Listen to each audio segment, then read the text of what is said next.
Modern Africa includes over 40 nation-states, many of which contain a great variety of cultures and religions.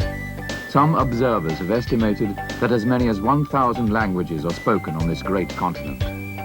Much of Africa's variety can be traced to its very long history and its extraordinarily diverse geography. There are 4 main deserts in Africa: the Kalahari in the southwest, the Libyan in the north, the Nubian to the northeast, and the Sahara, which stretches from the Nile River in the east to the Atlantic Ocean in the west. The Sahara alone covers 3.5 million square miles, almost 1/3 of Africa. Many nomads and herding tribes have long eked out a living in these desolate areas. Yet Africa also is a land of teeming jungles, spacious rangelands, and majestic mountains. Many rivers splash and meander through this terrain. The longest African river, indeed the longest river in the world, is the Nile, which runs over 4,000 miles from Lake Victoria to the Mediterranean. On the banks of this ancient river, pharaohs built their tombs. Moses was said to have been drawn from its waters. African civilization has long been shaped by great migrations of people across these waters from other continents and cultures. It is a large collection of societies shaped by an unusually large variety of influences. African religions are as varied and diverse as its cultures, but there also have been unifying influences, particularly Christianity and Islam. In the last decade of the 20th century, Africa's religious makeup has included well over 300 million Christians and just under 300 million Muslims. There are about 70 million followers of traditional African religions and about 1.5 million Hindus. Only about 30 to 40% of African people practice indigenous religions, or what religious historians often call African traditional religions. Indigenous beliefs have survived by blending with Christianity and Islam. Such a blending or combining is called syncretism, a widespread phenomenon in religious and cultural history. Traditional African religions have continued to be present among the ethnic societies that historians call traditional peoples. These societies are mostly in the sub-Saharan region, near or below the equator. Traditional African religions tend to be structured around dramatic performances rather than philosophical discourse. The dramatic performances tend to be sensual. Sight, sound, smell, taste, and touch are all engaged in connecting the spiritual world of gods and ancestor spirits to the social world of traditional devotees. Masks and special clothing, herbs and food, dancing and sacrifices, shouting, singing, and ecstatic utterances all have important functions in African traditional religions. The broad overview of the indigenous African religions really entail quite a bit of concepts and precepts. Africa is such a diverse country or continent that just to pinpoint one particular religion of Africa is somewhat difficult to do unless we would speak about Olodumare, who is the supreme God or the supreme being to most Africans. However, that term may be used in different aspects or languages in which may differ from the Olodumare that the Yoruba people know. There are many sub-religions within the religions of Africa itself. So therefore, Africa in religion is not on a Sunday morning. It is a daily basis, and so any particular group may have their special deity that they prefer, and then there may be an ancestral type thing. Through dramatic performances at feasts and worship, spirits and gods enter the devotees and are re-embodied. In their embodiment, the spirits admonish and guide the devotees in matters of piety as well as in economic matters. But sometimes they may also bring harm. African traditional religions also tend to be oral rather than literary, transmitting beliefs and teachings through a variety of verbal arts rather than scripture. Myths and folklore, riddles and proverbs, and sometimes songs and poetry are all involved. Some African Christian theologians see a possibility for a new age of religious independence in Third World Africa. Some see the indigenous church phenomenon as a sign of a new age or a new outpouring of the Holy Spirit. About 25 to 30 years ago, Africa had begun to recast herself and really look into her indigenous ways and methods of worshiping.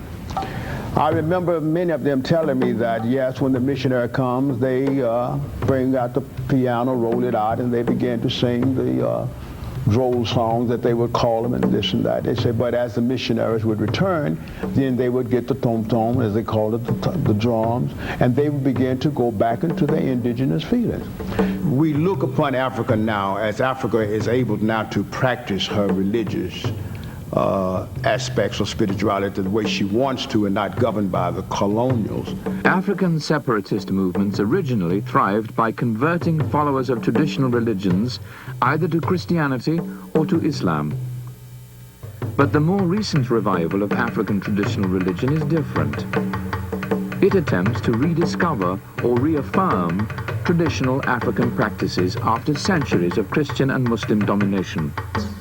Some African traditional religions in the past have taken the form of secret societies.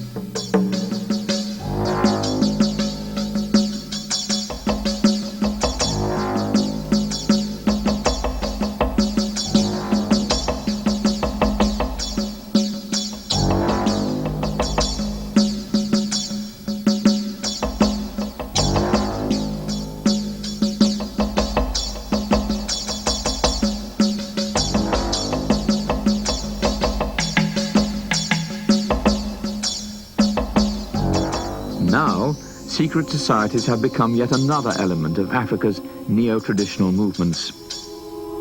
Some African theologians suggest that revitalized traditional religion could eventually become unified with African Christianity and Islam. Some even speculate that these unified forces could someday unite Africa as one nation. It is now commonplace to say that myths construct the world. Especially for African traditionalists, myths are exceptional, exemplary stories that are full of sacred and moral significance. Some African myths address moral behavior by explaining why certain practices must be done one way and not another. But other myths express traditional moral values and attitudes toward the realities of traditional African experiences. Myths and folklore, along with other oral arts, such as riddles and proverbs, thus have a social function in connecting everyday life to transcendent meaning. Despite generations of contact with other dominant religions, the Yoruba have managed to preserve virtually intact the traditional myths that have long organized their religious practices. The Yoruba people are one of the largest religious groups in West Africa, numbering some 15 million people. Although they inhabit much of Nigeria, the Yoruba also inhabit countries stretching from Benin to the Niger River. The Yoruba are not merely a tribe. They once were a flourishing civilization, supported by farming and industry. Yoruba religion is often associated with polytheism, but such an identification grossly misunderstands the nature of Yoruba religion as well as its myths, folklore, and rituals. The Yoruba religion does embrace a pantheon of divinities, but all these gods are manifestations of one supreme deity. The Ifa Orisha structure or pantheon starts from Olodumare, which is translated as the controller of the universe. That entity would be known as our supreme being. From that entity, we have the Orisha. These divine beings are various expressions of the Supreme Being who were charged by the Supreme Being to create the world. This common version of the Yoruba creation myth discloses something about the relation between Olodumare and the lesser divinities called Orishas. Each Orisha is a representation or manifestation of Olodumare's power, but none is Olodumare. Only Olodumare is supreme. The other deities play a very important role. They're more active in human affairs. The Supreme Being is kind of represented by these other deities who each have their own shrine, have their own priesthood, have their own set of taboos and sacred objects and sacred places, and govern particular aspects of human behavior or of our global condition, and you don't really have that in the Western religious form. Olodumare actually recedes into the background of Yoruba mythology, but his power and presence is manifested and communicated in myths that personify nature and nature's processes. The earth, the rivers, lagoons and seas, all are respected as persons or gods. Sometimes Olodumare is even portrayed as some great person who lived long ago. Orisha Nla, sometimes called Obatala, is a manifestation of Olodumare. This Orisha, or lesser god, is the creator, the shaper of human forms. Although Obatala usually is androgynous, he is most often described as male. He is the maker of babies in the womb. He even creates the deformed and the misshapen, so to mock these unfortunate creatures is to mock Obatala himself. It is not altogether clear just what the relationship is between Obatala and the other Orishas. But according to Yoruba mythology, apparently there is a hierarchy of Orishas. Some have their origin from Olodumare himself. According to the first version of the creation myth, these Orishas originally abide with Olodumare in the heavens, and they assist Obatala in his creative work. These Orishas are also primordial deities. Among them are Eshu, Shango, Ile, and Orunmila. Orunmila also bears the title Babalawo, the father of mysteries. He is sent with Obatala to give guidance. Eshu, another primordial Orisha, is represented in Yoruba mythology as the prankster. In fact, a prankster or trickster appears in many African traditional mythologies. Muslims and Christians often associate Eshu with Satan, the accuser or deceiver. The association is not altogether misleading because Eshu challenges and he tests. He also has great knowledge of the secret desires and destinies of devotees. Eshu is the owner of all decisions, because decisions are located at a crossroads. That means you go one way, you go the other, you decide this, you decide that. So Eshu is the Orisha that a worshiper would appeal to for assistance and clarity in making this decision. Eshu provokes strife and wrong behavior among persons in order to form virtue among them, and in this way he ultimately causes moral order and religious devotion. He's often represented in a human shape, with horns on its head and with a club or knife nearby. Sometimes he's a little man who, while being pompous, is also self-conscious of his small stature. In some traditions, Eshu is represented by a phallus. In Yoruba myths, he is almost always near calamity, and in one myth he even causes calamity among the other primordial Orishas. Shango, like Obatala and Eshu, is a primordial deity. Finally, Ile, or Mother Earth, is another of the primordial orishas. It is believed that at birth we rest on her, and at death we return to her womb. And at every meal, the ancestors who dwell in her are honored with a few drops of drink poured on the ground. Ogun, the divinity of war and the patron of iron, lives on the edge of society. He is the patron of hunting and foresters. Ogun is innovative, aware of what's happening in other societies. He is in touch with the spirits in skies, wood, grassland, and technology. It is said that where two pieces of iron are put together and his name called upon them, Ogun is there.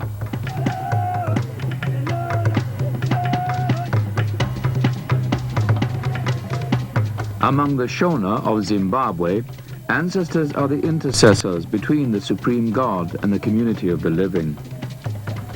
The Shona believe that the supreme God is a metaphysical being that does not interact directly with the human community. Spiritual relations between gods and humans are understood to occur through the ancestors, who as spirits can communicate with the high God.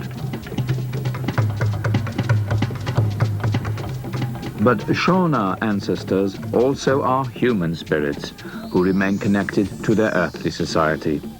Yet, however human beings may be conceived among traditional people, they're almost always connected to the divine world, either by their spirit or by destiny.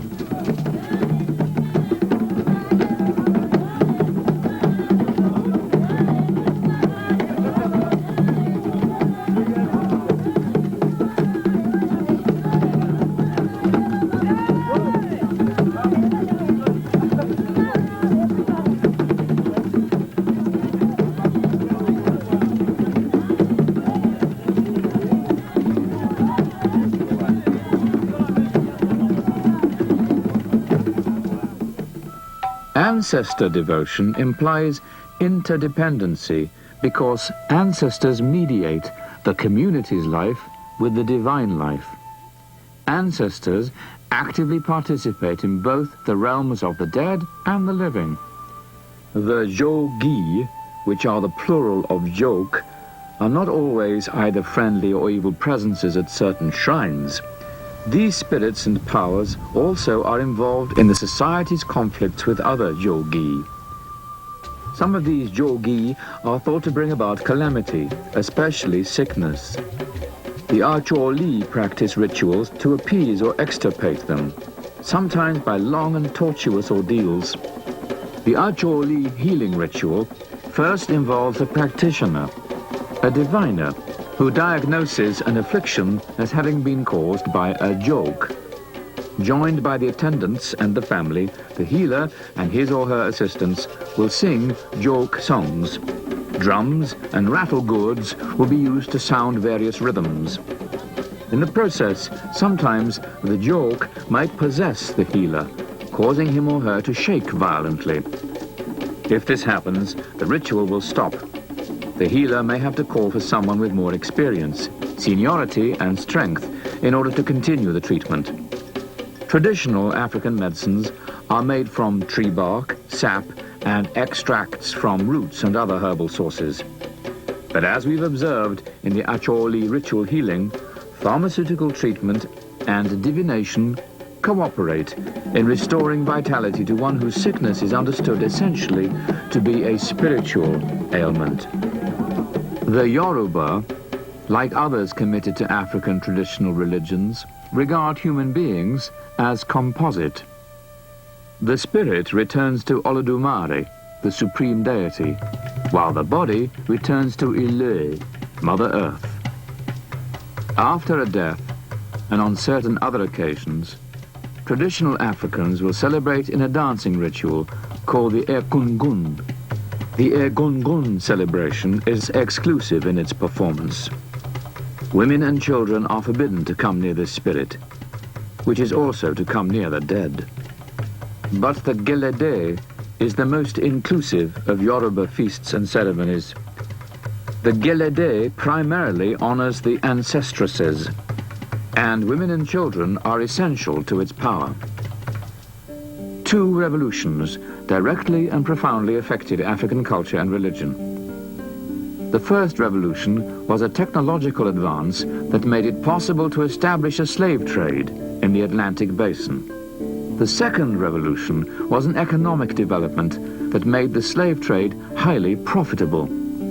Some 10 million Africans were transported to the Americas over the next few centuries, and their traditional religions went with them.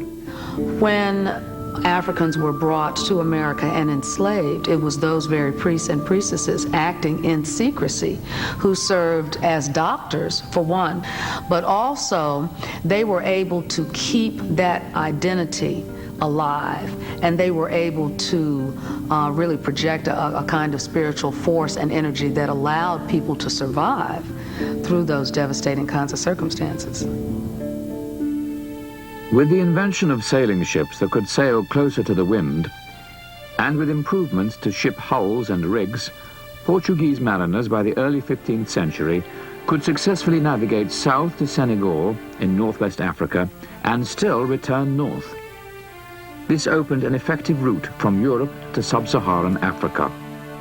A second revolution stimulated the transatlantic slave trade when the Portuguese exported the Mediterranean plantation system to the South Atlantic basin. This revolutionized the economics of sugar production. When the skilled managers of the Dutch West Indies Company expanded this system throughout the Caribbean and North America, there soon followed an explosion in the demand for labor, slave labor in particular. Because of the increasing demand for sugar in Europe, land for sugar production had to expand beyond the small designated farms of the Mediterranean. The plantation system, which originally had developed as a system of capital, now grew to become a system of land investment, industrial processing, slave labor, and a closed managerial system. Slaves were regularly bought and sold as capital assets in the Mediterranean, an area primarily controlled by Muslims and Christians. Navigation between Portugal and West Africa now effectively opened the sub-Saharan slave trade to early European capitalists. The practice of chattel slavery now was widely expanded. The Portuguese were the first to spread the practice to the Atlantic basin, and they were the first to supply the American system of sugar production with African slaves. The Brazilian and South Atlantic plantation system became the model for producing other goods in other markets. In the southern regions of North America, the plantation system was copied in Virginia's production of tobacco, South Carolina's production of rice and indigo, and the production of cotton in other areas east of the Mississippi. All this required a cheap labor force to keep pace with European consumption and demand. And the answer became the transatlantic African slave trade.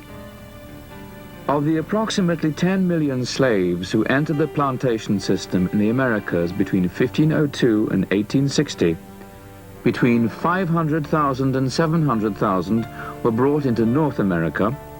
The rest either went to Central or South America. Some 30 to 50 million other Africans died either during the ocean crossing, while confined in holding pens at African slave ports, or in African tribal wars, which were sparked by the distorting influence of the slave trade. The first African slaves were initially exported from West Africa, but the Portuguese, Spanish, and particularly the Dutch soon navigated their way to Central Africa as well. Traditional African religions are fundamentally oriented towards rituals that seek some favor, advantage, or guidance from the ancestor spirits. The performative aspects of African religion include many phenomena related to magic, such as charms, amulets, shrines, divination, and spirit possessions. In fact, these magical phenomena characterize African religions just as much as the oral arts we discussed earlier. The functions of African charms and amulets are actually related to powers, spirits, lesser deities, and ghosts. This African fetish, which is really a kamisi in African language, meaning it's a power figure. And it is looked upon as a person and not as a carving. And is used for various methods of healing or revenge or whatever the nature may be. And you notice here they have blades in this fetish. And there are few nails. Where before the colonials came, the Africans used the blade. The same type of blade they would take from the spears. They would use a blade to put into the fetish.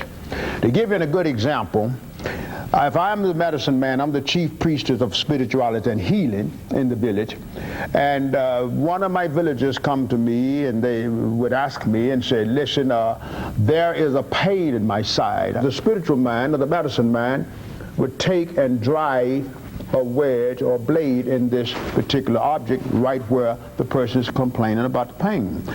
Then this object, this fetish, this kamisi catches all of that pain. And the person will come back and tell the high priest or the medicine man, say, listen, I'm all right, I'm healed. And so all these blades that you see mean the number of times that people have come to the medicine priest in order for healing. African traditionalists experience religions as an encounter with strange powers and presences, both human and spirit. And many of these powers may threaten the well-being of the community and of individual persons. Misfortune also may be understood to be the work of benevolent spirits who may inflict misfortune in carrying out their roles as guardians of tradition. Many misfortunes also may be accredited to the power of witchcraft. Among the Baluba, a witch is a strange and often introverted or antisocial person. He or she may dwell on the outskirts of the village. Such persons are thought to be accompanied by powers that can both disrupt and destroy. Coming to peace with these powers requires powerful medicines and an expert class of practitioners who can root out and destroy malevolent spirits, or at least establish a livable peace with them. Elements of traditional African religion were first exported from sub-Saharan West Africa to Brazil in the 16th century, but they did not flourish until the mid-19th century. Many traditional African cults took root. Brazil's various cults place the spirit medium in a central role, with special emphasis on both spirit possession and divination. Divination evokes the help of the spiritual world for those who are suffering misfortune in the world of the living. It is a stable aspect of mediumship, and in Brazil, divination remains vitally connected with comparable functions in Africa. Afro-Brazilian cults, like the traditional religions of Africa, strongly emphasize performances such as speeches and dances, drumming and sacrifices. Ceremonies are dramatic, colorful and ecstatic. They evoke the age-old powers and presences of both divinity and saints. Afro-Brazilians have not always been supported or encouraged to openly practice traditional religion. Their religious practices have been both forbidden and prosecuted. To be sure, the association of orishas with the Christian saints has given them a certain legitimacy among the predominantly Roman Catholic populace of Brazil. Afro-Brazilians actually have become very much a part of both local and national government operations throughout Brazil and other regions. The various Afro-Brazilian cults are often drawn into debates about authenticity, usually involving the question of whether a cult can reliably associate its practices with original African tradition. Among the Caribbean cults that have gained the attention of religious historians, none is more readily studied than Haitian voodoo. Yet by the same token, voodoo also is greatly misunderstood. As in the Brazilian cults, those who practice voodoo are descended from West African peoples. Voodoo is particularly associated with Haitians and the Creoles of New Orleans. It is a hybrid of traditional African religious experience and Roman Catholic practices. When the Africans came here, especially most of them came through the port of New Orleans and Charleston, South Carolina. Now those who came through New Orleans and Charleston, South Carolina came directly from Africa. All the others came from the islands. They had been indoctrinated or broken in the islands or in the Caribbean, the West Indies. But those coming in from Charleston, those coming in from New Orleans, came directly from Africa. That is the reason you have in South Carolina and New Orleans, around that part, many, many traces of the indigenous African religion of Vodou. Vodou is the worship of traditional African divinities from the ancient Fon people who were born in the kingdom of Dahomey, which is now known as Benin. And their system developed in Haiti as Haitian Vodou. There are some small derivatives of individual practices of Vodou that landed in the southern part of the United States by virtue of the slave trade through two major cities. One is New Orleans and the other one is Virginia. But they did not develop the religion, as it were. It stayed more on an individualized ritual level, or where people would do individual things that were part of the religion. But the divinities, in terms of how they're worshipped in Haiti, did not travel to this land to stay for long. In Haitian voodoo, the controlling principle is the loi, a class of spirits, manifestations, spiritual powers, and presences. The relationship between the devotees and the loi is performative, dramatic, and magical, just as it was in the cult of the ancestors in Africa.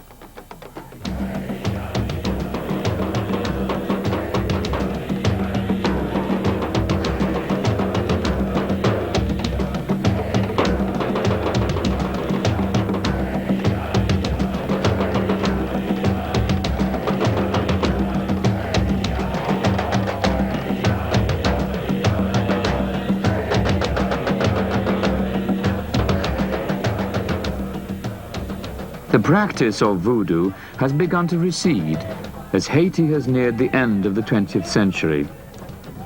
One of the causes of voodoo's decline is the decay of large extended rural families. Another cause is the fragmentation of large cults into smaller cults, led by inadequately trained priests. Still another cause is poverty, which has caused a flood of voodoo devotees to turn to an urban life.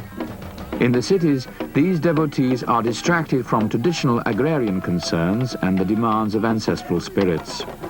Nevertheless, the voodoo cult is still a vigorous belief system throughout the Caribbean basin and parts of North America. Among the lesser-known Afro-Caribbean religions is Santeria, a traditional religion that's practiced primarily in Cuba and Puerto Rico. Santeria, which means the worship of the saints, preserves distinct elements of Yoruba religion in the New World. Indeed, its central deity is Olodumare, the Yoruba high god. The Orishas, or lesser gods of the Yoruba tradition, are venerated as guardian angels by devotees of Santeria. Various versions of Yoruba are practiced among Hispanic people, where it's evolved into a practice called Santeria. The Yoruba religion got kind of fused with the French Catholicism. Some of the deities from the Yoruba religion were converted to saints, as it were, so that correspondence existed, and they were able to kind of transfer many of those same religious concepts into a more acceptable form. So the Santeria and the Yoruba are very closely connected. The author, Miheni Gonzalez Whippler, notes that each follower of Santeria uses divination to determine which Orisha is assigned as his or her guardian deity. Santerians believe in spirit possession, where the Santeros are possessed or mounted by the Orishas or saints.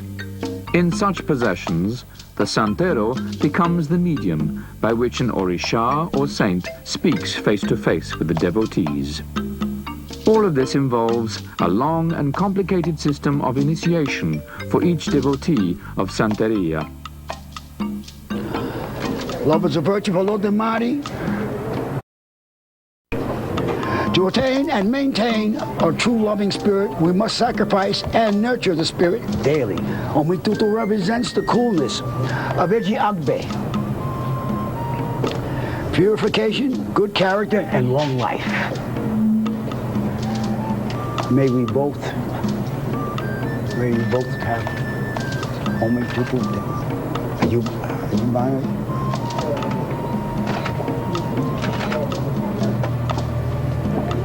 Okay, I'm ready.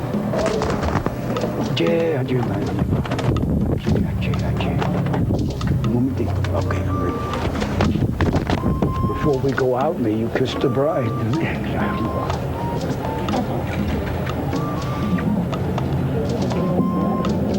Mira, está muy corto. ¿Qué pasó? Vámonos. Okay.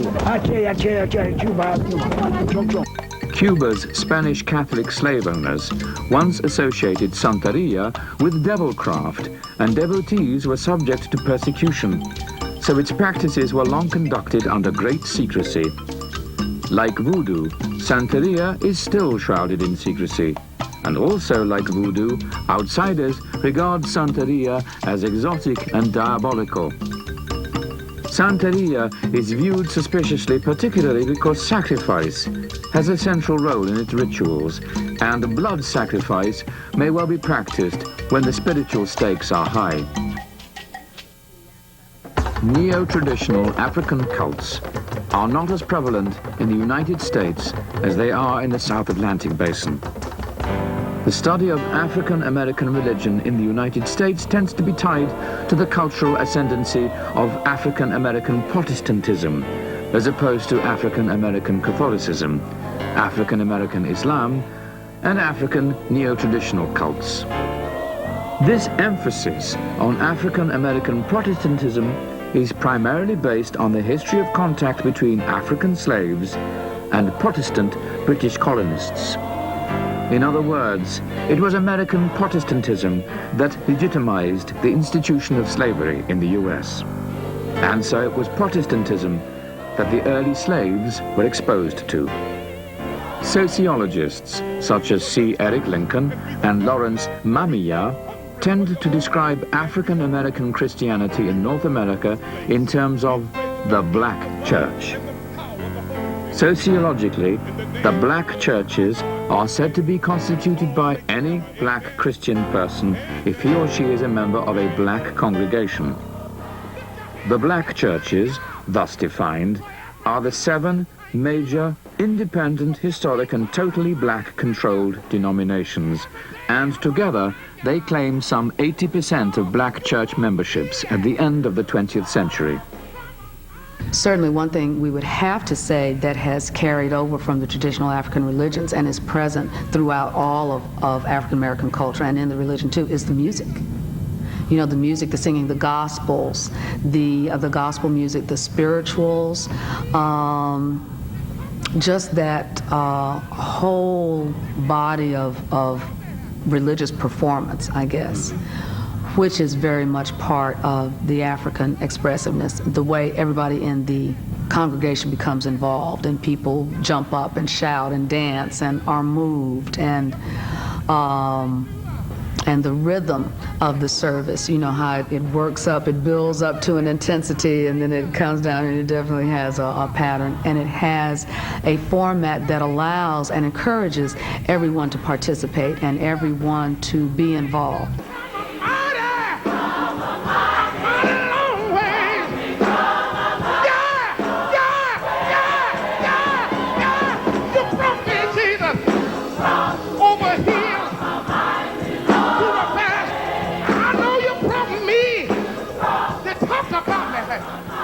While African American churches are identified with Protestant denominations, Lincoln and Mamiya suggest that these black churches also are related to African traditional religions in a conceptual and moral way.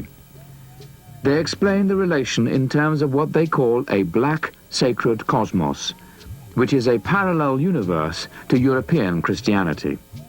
The idea of the black sacred cosmos is in part a response to other sociologists who hold that African American churches are just aberrational attempts to mimic mainstream white culture. These other sociologists say that African American churches exhibit no exceptional elements that would distinguish them from European Christianity and culture. But for sociologists like Lincoln and Mamiya, African American churches are religious and moral alternatives to North American mainline denominations. We will not live in fear because we are children of God. And when it's all over down here, and when the night will no longer crowd in upon us, and when we'll no longer stand on the banks of this river, we'll be able to declare, like Martin King declared, free at last, free at last, thank God Almighty, free at last. African American churches tend to be evangelical. For these churches, preaching tends to be based on biblical stories from both the Hebrew Scriptures and Christian Gospels. It seeks to convert the unchurched to Christianity. Such ideas as holiness and sanctification are often used to describe this function of preaching. Gospel music and charismatic preaching are often a prominent part of their religious life. The social teachings of African American churches tend to be egalitarian. In fact, this egalitarian emphasis fundamentally identifies the social teachings of the African American churches. This emphasis has perhaps nowhere been so evident as in the civil rights movement of the 1960s. But the sociologists Lincoln and Mamiya argue that the influence of the African American churches is best seen not in broad civil rights activism, but rather in their internal influence on African American culture itself. With the Cultural Revolution in the 1960s and early 70s, African American churches began examining their possible connections with traditional African religions. There is a resurgent, I like to use the word renaissance. There is a renaissance of African religions occurring right now as we speak. It has, in my opinion, reached its second stage. The first stage of the expression of the religion was the way that the religion had to be expressed during the enslavement years. By virtue of the way slavery worked at that time in the various locations, the religions had to go underground. They could not be practiced publicly. If they were practiced publicly, they had to be practiced under a facade or with a mask or pretending to do something that you really weren't doing or pretending to be something that you're not. Within the last, I would say 50 years, since the 1950s, the religion has begun to go through another birthing process, and that birthing process, in my view, based on what I have observed, is for the religion to come to another stage of its full circle expression, which is to become public. The dramatic and oral aspects of African traditional culture were seen more prominently in non-religious institutions such as African American art, music, theater, literature, cinema, and radical political organizations. Distinctive elements of African traditional religions do appear among African American Catholics and also among devotees of neo-traditional Afro-Caribbean and Afro-Brazilian religious cults. But the numbers in such groups are small, and they are outside the mainstream of African American religious practice. Traditional African religions provide valuable insights for our understanding of human civilizations. They are living reminders of the ancient tribal and ancestral origins of most so-called great religions. The history of African and African American religion is a story of syncretism and conversion. The fact that traditional African religious beliefs have survived suggests that these beliefs continue to be vital sources of religious and moral meaning, both in post-colonial Africa and in the Americas.